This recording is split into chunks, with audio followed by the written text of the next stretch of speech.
प्यारे बच्चों नमस्कार।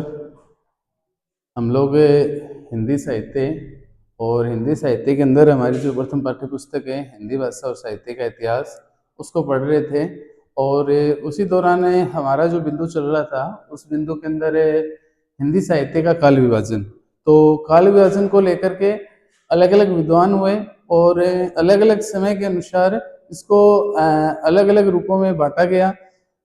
जिस काल के अनुसार जैसे विद्वान रहे उन विद्वानों ने अपने अपने अनुसार अपने अपने विचार रखे। किंतु हिंदी साहित्य में देखें तो हिंदी साहित्य में जो आचार्य रामचंद्र शुक्ल जी ने जो काल विभाजन को लेकर के परिभाषा दी, हालांकि उसको लेकर भी मतभेद था, किंतु उन्होंने जो परिभाषा दी उसे विद्वानों ने स्वीकार तो किया, किंतु उसके संदर्भ में भी कुछ जो मतभेद रहे तो उनके बारे में हम लोग आज पढ़ लेते हैं। जैसा कि हम लोगों ने पहले की जो कक्षा है उसमें पढ़ा था कि मिस्र बंधुओं ने इसकी जो समय सीमा रखी थी वो 700 से लेकर के 1200 तक का समय जो रखा वो आदिकाल को लेकर के रखा। और इस काल विभाजन को लेकर के उन्होंने 4 कालों के अंदर इसको विभाजित किया। कभी किसी ने इसको आदिकाल कहा, किसी ने उसको प्रारंभिक काल कहा, उसके बाद किसी ने इसी आदिकाल को वीरगाथा काल कह दिया, चारण काल कह दिया, सिद्ध सामंत काल कह दिया, संधि काल कह दिया। तो अलग अलग काल के नाम से इनको पुकारा गया। तो आज हम लोग जिस तरह से मिस्र बंधुओं ने 8वीं शताब्दी के पश्चात और आचार्य रामचंद्र शुक्ल जी ने इसकी जो परिभाषा दी उस परिभाषा को लेकर के और हम इसकी जो जानकारी है वो प्राप्त करते हैं। तो जैसे आदिकाल की खातिर बताया जाता है कि आचार्य रामचंद्र शुक्ल जी ने इसका जो काल विभाजन किया वो काल विभाजन है उनके अनुसार आदिकाल को उन्होंने वीरगाथा काल का, और आदिकाल को वीरगाथा काल कहने के साथ साथ उन्होंने जो संवत 1050 से लेकर के 1375 विक्रम संवत तक का जो समय रखा वो आदिकाल का रखा। उसके बाद इन्हीं कालक्रम के अंदर उन्होंने पूर्व मध्यकाल को उन्होंने भक्ति काल के नाम से संबोधित किया। जो भक्ति काल की रचनाएं रही उन रचनाओं की जो समय सीमा रही उस समय सीमा को उन्होंने 1375 से लेकर के 1700 के अनुसार उन्होंने उसको विभाजित किया। उसके बाद का जो काल आया उसके बाद के काल को उन्होंने उत्तर मध्यकाल का, उत्तर मध्यकाल को ऋतिकाल के नाम से पुकारा गया। हालांकि जो ऋतिकाल है, ऋतिकाल को कुछ विद्वानों ने श्रृंगार काल कह दिया, कुछ विद्वानों ने उसे अलंकृत काल कह दिया। और ऋतिकाल के अंदर भी 3 प्रकार की रचनाएं रही, ऋति मुक्त, ऋति सिद्ध और ऋतिबद्ध कविताएं रचनाएं रही। तो उन रचनाओं को लेकर के भी अलग अलग विद्वानों की अपनी अलग अलग राय थी, उसके बारे में भी हम लोग पढ़ेंगे। इसके साथ साथ इसकी जो समय सीमा है उस समय सीमा को 1700 से लेकर के 1900 विक्रम संवत तक रखा गया। इसके पश्चात आधुनिक काल आया और आधुनिक काल जो वर्तमान समय, उस वर्तमान समय को आचार्य रामचंद्र शुक्ल जी ने गद्य काल का। तो उस गद्य काल के दौरान जो रचनाएं रची गई उस समय के जो साहित्यकार हुए और उन साहित्यकारों ने अपनी जो रचनाएं लिखी उनकी अपनी एक भाषा रही, तो उनके बारे में भी हमें जो है जानकारी प्राप्त करेंगे। तो इसके साथ साथ आचार्य रामचंद्र शुक्ल ने इस काल विभाजन को लेकर के 4 भागों में विभाजित किया और उसके खातिर बताया जाता है कि विद्वानों ने अलग अलग नामों से इसको संबोधित किया। किसी ने चारण काल, किसी ने संधि काल कह दिया, किसी ने अपभ्रंश काल कह दिया, किसी ने ह्रस्व काल कह दिया और किसी ने सिद्ध सामंत काल कह दिया। तो अलग अलग नामों से और इसको पुकारा गया।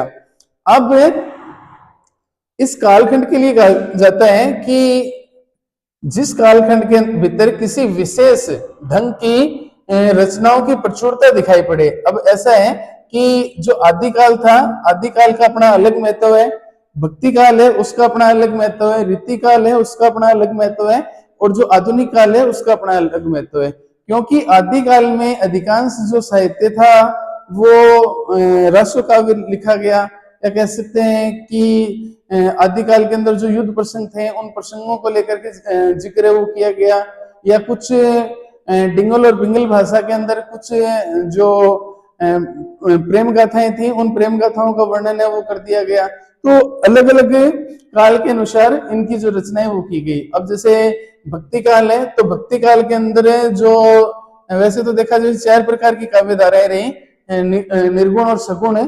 तो निर्गुण में जो निर्गुण ब्रह्मा के उपासक थे जो रूप या आकार को नहीं मानने वाले थे और राम भक्ति शाखा का वर्णन किया गया। उसके सगुण के अंदर उसके साथ साथ कृष्ण भक्ति शाखा का जिक्र किया गया।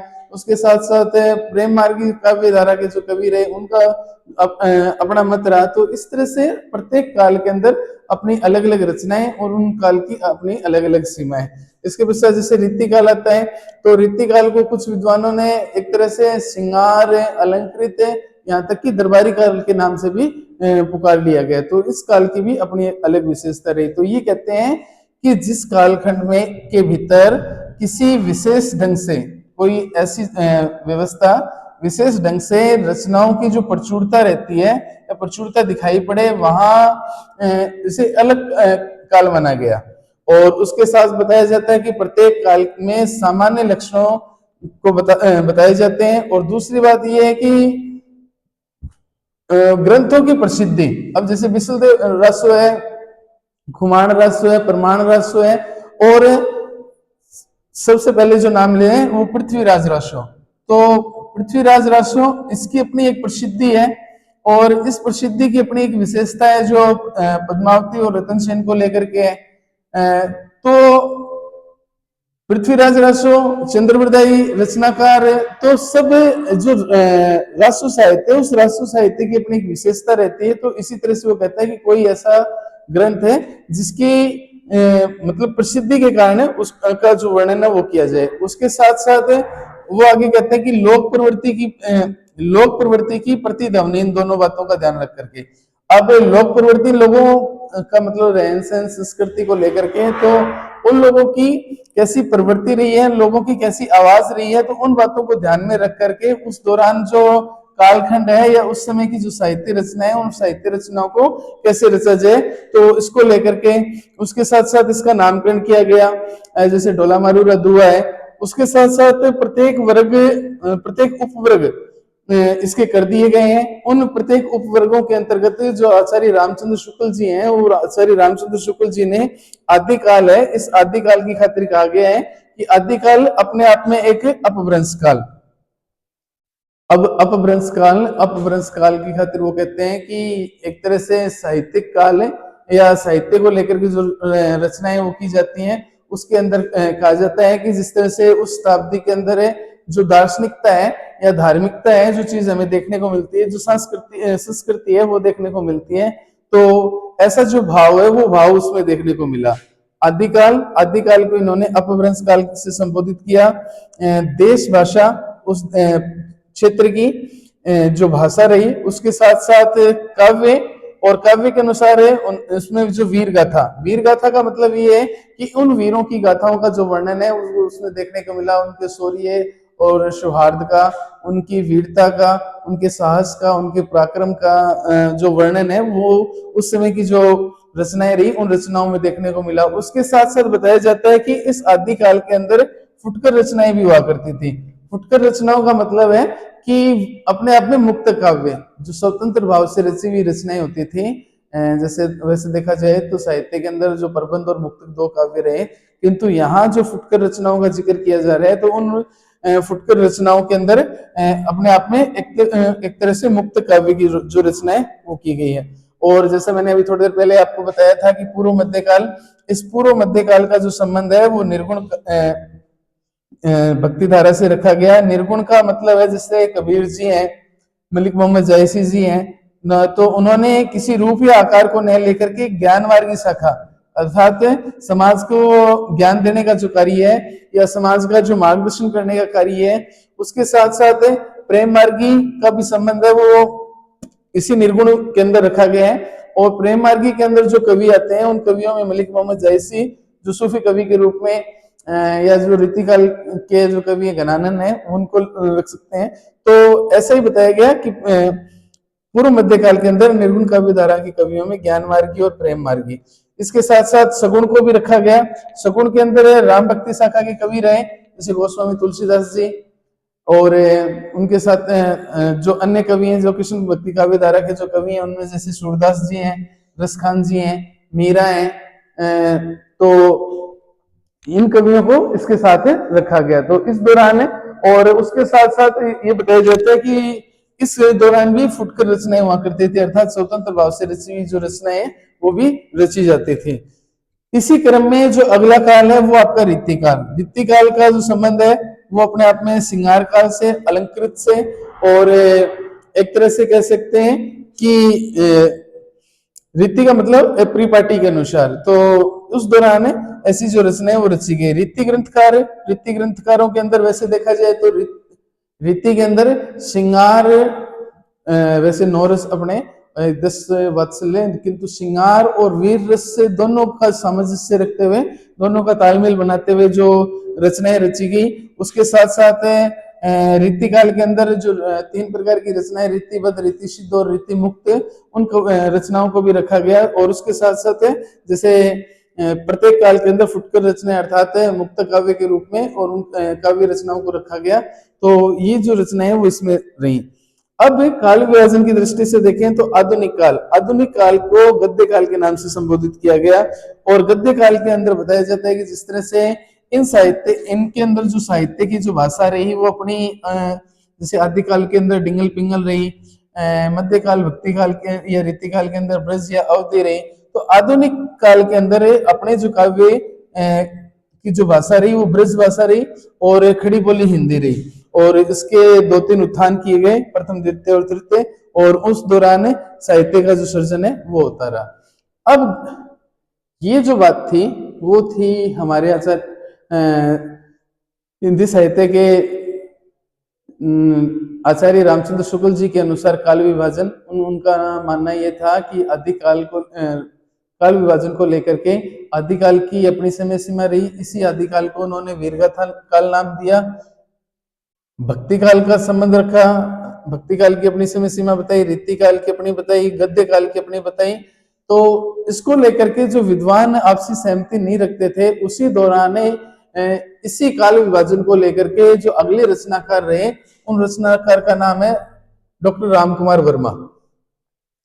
अब डॉक्टर रामकुमार वर्मा जी ने, और जो आधुनिक काल है, भक्ति काल और रीति काल है, तो इनकी भी उन्होंने भी अपनी समय सीमा रखी। अब जैसे आचार्य रामचंद्र शुक्ल जी ने इसको 1050 से लेकर के 1375 तक का समय रखा, जबकि डॉक्टर रामकुमार वर्मा है, डॉक्टर रामकुमार वर्मा की खातिर बताया जाता है कि हिंदी साहित्य के आलोचनात्मक इतिहास में आदिकाल का नामकरण के संबंध में उन्होंने अपनी नवीनता प्रस्तुत की। अब उनकी नवीनता के अनुसार देखा जाए तो मिश्र बंधुओं ने इसका जो संबंध है वो करीबन 700 से लेकर के और 1200 तक का रखा गया। उसके साथ साथ आचार्य रामचंद्र शुक्ल है, उन्होंने 1050 से लेकर के 1375 रखा, जबकि डॉक्टर रामकुमार वर्मा है और डॉक्टर रामकुमार वर्मा ने इसकी जो समय सीमा रखी है वो 750 है। अब 750 रखने के साथ साथ उन्होंने भी इसको 2 भागों के अंदर बांटा, और 2 भागों में बांटने के साथ साथ इसका जो नाम सुझाया, उस नाम सुझाने के साथ साथ उन्होंने इसको संधि काल के नाम से संबोधित किया। संधि काल अर्थात एक तरह से समझौता, या कह सकते हैं कि संधि का जो संबंध है वो औचित्यपूर्ण कहें कि अपने आप में एक पुण्य पर्व का मतलब एक अच्छा सा त्योहार या कहें समय कहें, तो उस पुण्य पर्व के अनुसार वो मानते हैं कि इस शताब्दी के दौरान ये जो समय सीमा है, इस शताब्दी के दौरान उन्होंने देखा कि धार्मिकता, उसके साथ साथ दार्शनिकता, सांस्कृतिक जो परंपराएं हैं वो उस दौरान चलती रही। तो उन्होंने इस 750 से लेकर के 1000 तक की जो समय सीमा है, उस 1000 तक की समय सीमा को इन्होंने संधि काल के नाम से संबोधित किया। इसी क्रम में जो आगे उसके अनुसार वो मानते हैं कि 1050 से लेकर 1375 तक का जो समय है वो आपका चारण काल रहा। अब आचार्य रामचंद्र शुक्ल जी ने तो इसको वीरगाथा काल कह दिया, जबकि डॉक्टर रामकुमार वर्मा है वो इनको चारण काल कहते हैं, क्योंकि चारण जाति के जो भाट थे उनकी बाहुल्यता थी, और उसके उस बाहुल्यता के चलते और उनका मानना ये था कि ये अपने आप में चारण काल है या ये संधि काल है। तो इसलिए इन विद्वानों ने अपने अपने अनुसार इनका जो नामकरण किया, इसी नामकरण को लेकर के और इन विद्वानों के अंदर आपसी मतभेद है वो होता रहा। अब शेष जो बाकी के जो बचे जिस तरह से रीति काल और आधुनिक काल, तो उस आधुनिक काल के अनुसार वो मानते हैं कि इन्होंने, जैसे शुक्ल जी ने जो इसकी समय सीमा रखी, उस समय सीमा को उन्होंने स्वीकार कर लिया। अब डॉक्टर रामकुमार वर्मा के बाद जैसे देखा जाए तो इसी क्रम में अगले जो विद्वान है, उन विद्वानों का विद्वान जो है, उन विद्वान का नाम है डॉक्टर धीरेन्द्र। डॉक्टर धीरेन्द्र वर्मा जी हैं। उन डॉक्टर धीरेन्द्र वर्मा जी ने भी इसको तीन श्रेणियों में बांटा। जिस तरह से इन विद्वानों ने इसकी जो परिभाषा दी, उस परिभाषा के अनुसार डॉक्टर जो धीरेन्द्र हैं, उन धीरेन्द्र ने भी इनको तीन श्रेणियों में बांटा। उन तीन श्रेणियों के अंतर्गत वो कहते हैं कि जो प्राचीन है, उस प्राचीन का जो संबंध है वो रखा गया इन्होंने 1150 से लेकर के 1500 तक का समय। जबकि जो मध्यकाल है, मध्यकाल को उन्होंने 1500 से 18 तक को माना। और जो आधुनिक काल है, उस आधुनिक काल को उन्होंने 1800 से लेकर के अब तक का समय माना। तो यहाँ मिस्र आचार्य रामचंद्र शुक्ल, डॉक्टर रामकुमार वर्मा, डॉक्टर धीरेन्द्र वर्मा, और डॉक्टर धीरेन्द्र वर्मा के बाद जो एक और जो साहित्यकार हुए जिनका नाम है राहुल सांकृत्यायन। राहुल सांकृत्यायन। तो राहुल सांकृत्यायन जी ने इस आदिकाल को सिद्ध सामंत काल के नाम से संबोधित किया। अब यहाँ जो विद्वान थे, उन विद्वानों ने, किसी ने इसको चारण काल कहा, किसी ने इसको सिद्ध सामंत काल कह दिया, किसी ने इसको संधि काल कह दिया, किसी ने इसको अपभ्रंश काल कह दिया, किसी ने इसको ह्रस्व काल कह दिया, किसी ने इसको वीरगाथा काल कह दिया। इसी क्रम में आगे वाले जो रचनाकार हैं, उनका जो नाम है राहुल सांकृत्यायन है, और आदिकाल के अंदर इनका भी जो उल्लेख है, उसके अनुसार इनका मानना ये है कि आदिकाल की जो समय सीमा है, उस समय सीमा को लेकर के उन्होंने अपने मत रखे, और उसके साथ साथ उन्होंने इस काल को सिद्ध या नाथ संप्रदाय से जोड़ दिया। और उसके साथ वो कहते हैं कि यहाँ जो आदिकाल है, वो आदिकाल अपने आप में सिद्ध सामंत काल रहा प्रथम काल। उसके बाद सूफी युग की शुरुआत हुई, जो मलिक मोहम्मद जायसी जी ने इसका जो संबंध जोड़ा। उसके बाद तीसरे युग के रूप में उन्होंने भक्ति युग को भक्ति युग नाम दिया, जिसमें भक्ति से संबंधित रचनाएं रही। अब ऋत्ति काल को इन्होंने दरबारी युग कह दिया। ऋत्ति काल को उन्होंने दरबारी युग के नाम से पुकार लिया, क्योंकि जो अधिकांश रचनाकार थे वो ऋत्ति काल के अंदर दरबारी कवि हुआ करते थे। और दरबारी कवियों में चाहे ऋत्ति काल के कवि चाहे केशवदास जी ले लो, केशवदास जी के साथ साथ चाहे बिहारी जी ले लो, बिहारी जी के साथ साथ देव या पद्माकर ले लो, या सेनापति ले लो, या भूषण जी ले लो, या मतीराम जी ले लो।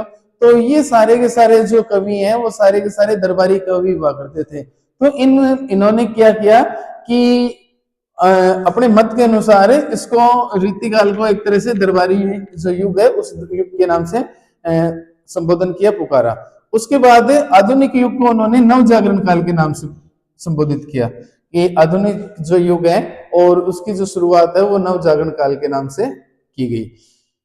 अब इसी क्रम में जिस तरह से ये कवि रहे, उन्हीं में डॉक्टर गणपति चंद्र गुप्त है।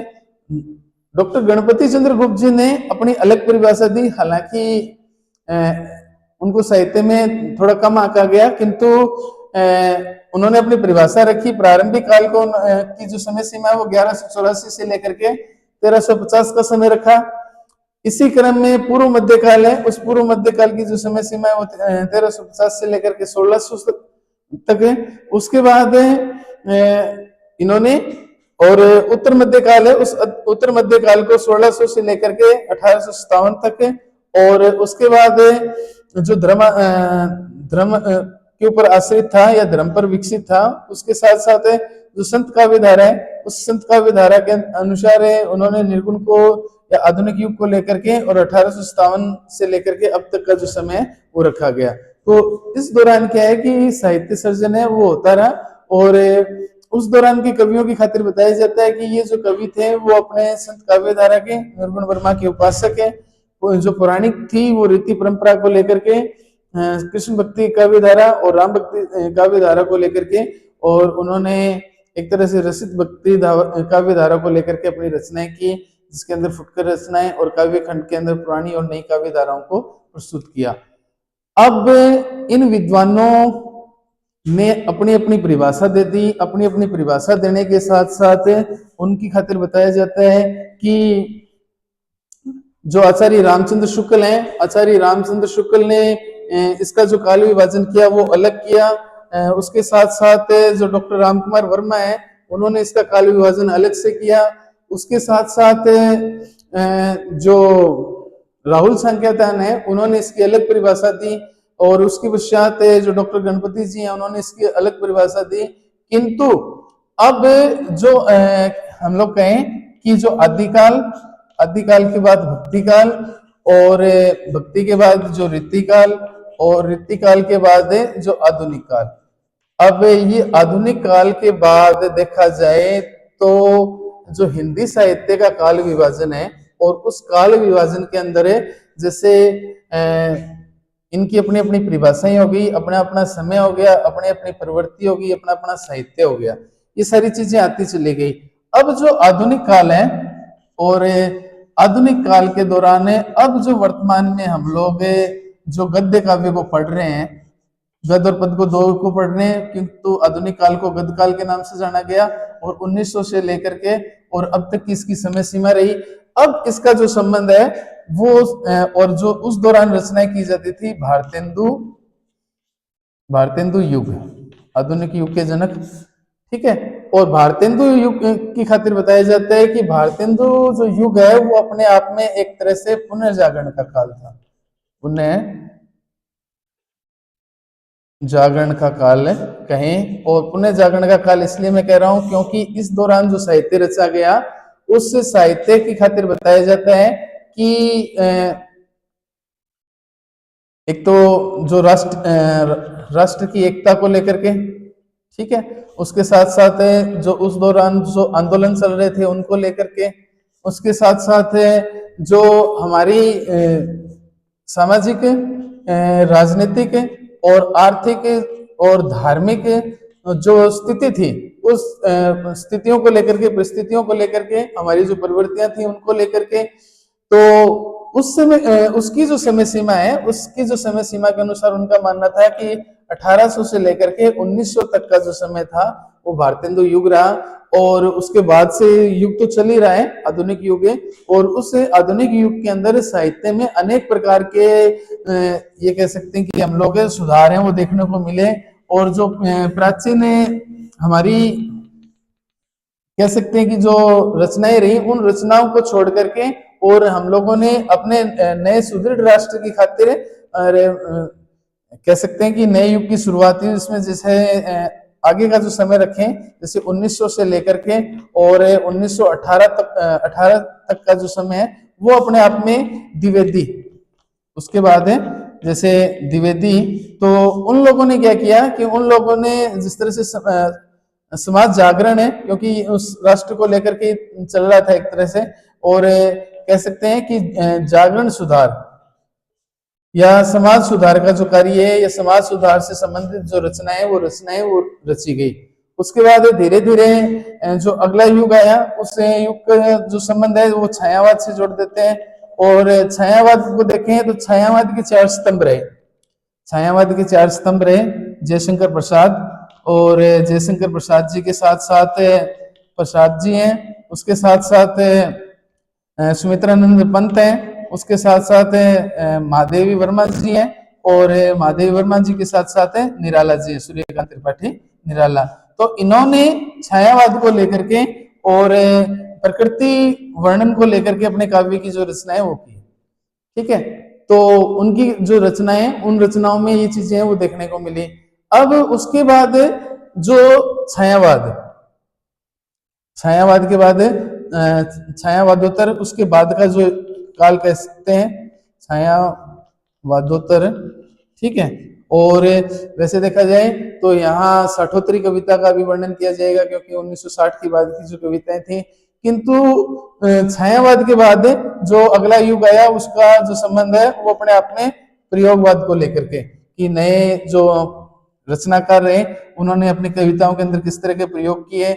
उसके बाद प्रकृतिवाद के जो कवि आए, उन कवियों ने अपनी काव्य की रचना कैसे की, और उसकी जो समय सीमा थी, उसकी समय सीमा के अनुसार बताया जाता है कि जैसे जो छायावाद था, छायावाद का जो संबंध है वो 1912 से लेकर के और 1938 तक का समय रहा। और छायावादोत्तरवाद का जो समय है उसके बाद बताया जाता है कि इसकी जो समय है वो 1938 से लेकर के और 1953 तक की जो रचनाएं वो रही। और उसके बाद नवलेखन काल है, नवलेखन है अर्थात नव चेतना कहें, नव चेतना का काल कहें तो नव चेतना का काल का जो संबंध है वो 1953 से लेकर के और अब तक है। तो ये जो लोग साहित्यकार रहे उन साहित्यकारों ने अपने अपने हिसाब से और इसकी काव्य रचना की और इस काव्य रचना को लेकर के और ये जो आचार्य रामचंद्र शुक्ल जी ने इसका जो काल विभाजन किया, इस काल विभाजन के अंतर्गत है और उसमें कुछ ना कुछ नया सम्मिलित करते हुए और अपने काव्य की शुरुआत की। तो इस तरह से हमें जो हमारी जो हिंदी साहित्य है उस हिंदी साहित्य को भारतेंदु युग से और भारतेंदु युग से पहले भी देखें तो उसमें अलग साहित्य रचना की जाती थी। भारतेंदु युग से पहले देखें तो साहित्य के अंदर आदिकाल की जो रचनाएं थी उस आदिकाल की रचनाओं के अंदर राष्ट्र काव्य मान लो आप, ठीक है।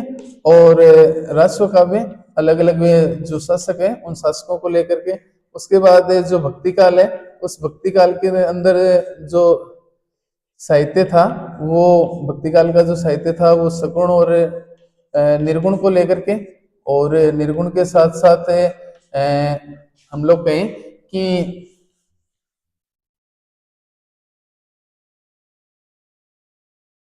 ज्ञान मार्गी और प्रेम मार्गी काव्य धारा को लेकर के साहित्य सृजन किया गया। उसके साथ साथ जो रीतिकाल है, रीतिकाल का जो संबंध है वो अपने आप में श्रृंगार से, उसके साथ साथ अलंकृत किसी चीज को सुंदर तरीके से दिखाने के लिए, और रीतिबद्ध, मुक्त, रीति मुक्त और रीति सिद्ध, ठीक है। तो इन रचनाओं को लेकर के अलग अलग रचना कर रहे। और उसके बाद हमारा आधुनिक काल, आधुनिक काल, गद्य काल। और गद्य काल का जो साहित्य है, गद्य काल का जो साहित्य वो जो हम लोग वर्तमान में पढ़ रहे हैं, वर्तमान में पढ़ रहे हैं हम लोग, वर्तमान के अंदर है पद और गद्य, ठीक है। और इस गद्य के अंदर जितनी भी निबंध है, कहानी है, रिपोर्टाज है, यात्रा वृत्तांत है, राष्ट्र को लेकर के समर्पित हैं। उसके साथ साथ अपने अपने अनुसार भारतेंदु जी हैं, द्विवेदी जी हैं, मुंशी प्रेमचंद हैं, मुंशी प्रेमचंद जी हैं, ठीक है। छायावाद के जो रचनाकार हैं, चार स्तंभ रहे वो हैं। उसके बाद प्रयोगवाद के कवि हैं, प्रगतिवाद के कवि हैं, नवचेतना के कवि हैं, नई कविता के जो कवि हैं, तो उनकी साहित्य को अपनी देन रही। तो जो बाकी रचनाकार रहे और उन रचनाकारों की जो रचनाएं, और जैसे जैसे साहित्य में परिवर्तन और परिवर्तन होता रहा तो उसको हम लोग अपनी अगली कक्षा में पढ़ेंगे।